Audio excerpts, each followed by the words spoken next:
His morning began in North London talking about maths. We simply cannot allow poor numeracy to cost our economy tens of billions a year. But now the PM facing questions about whether his own declarations add up. Do you have any questions on things that are not related to maths? Back in Westminster, they had plenty. Today, the parliamentary standards watchdog announcing a probe into the Prime Minister over whether he breached rules when declaring his links to a childcare firm that his wife invests in. When asked about it in Parliament just weeks ago...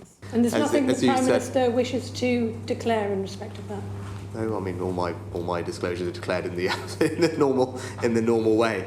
The PM not disclosing to MPs that his wife held shares in Koru Kids when they quizzed him about increased funding for childcare from which that company could benefit.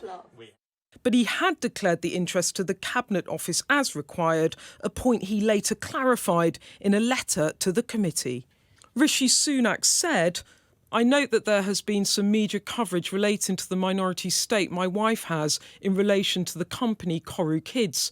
I was being asked questions by the committee in my capacity as PM. I would like to clarify for the parliamentary record that this interest has rightly been declared to the Cabinet Office. But the question is whether the PM should have told MPs when asked. The Code of Conduct states that members must always be open and frank in declaring any relevant interest in any proceeding of the House or its committees."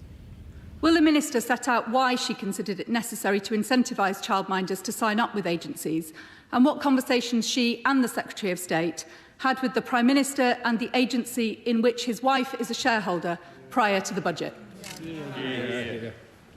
I know that the Number 10 team are collaborating with the Commissioner to establish facts and show that everything has been transparently declared.